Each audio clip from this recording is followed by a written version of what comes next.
Welcome back to a new video, guys, and today we're going to be installing a rear strut bar mount for the Lexus IS250. So this order was supposed to come in last week, but due to high volume of packaging shipment for the holidays, since Christmas is coming up, it's going to be delayed no more than 2 weeks. So that's a confirmation from me and a couple other people that I talked to.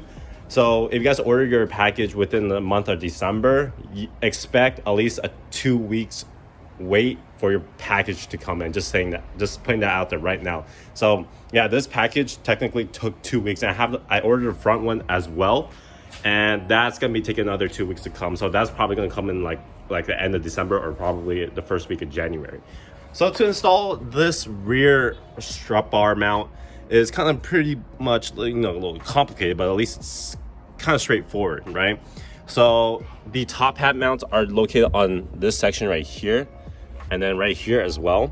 So I know a lot of people don't want to cut through it, but for the sake of, performance wise, I'm gonna cut through it. It's my car. What you guys can do is just remove this whole entire trim and then just put it away, and then just leave this, and then you can just call it a day, and then you can just go ahead and install it. But for me, I like this look, but I'm just gonna cut around it since I did that with the Prelude. So I'm gonna go ahead and just do it with the Lexus as well. So let's get right into this. So the area has been cut, and here's that piece right there. Not bad. This is good material too, and see how clean that shit is.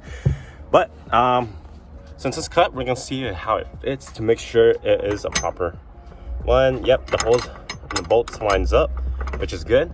And then we're gonna go ahead and cut that side as well.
All right, finally the rears are in, and it was actually a pretty easy install. Just make sure you guys have the right tools. I didn't have the Allen key big enough for this one, so I have to use a vice grip. So vice grip was the closest thing, since it has rigid surface around the edges. So if you guys don't have it, just get a vice grip. So the saying, or pliers, depending how strong your hands are.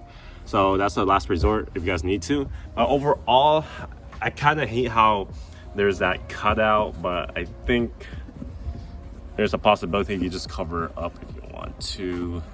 How's this one? Oh, so small.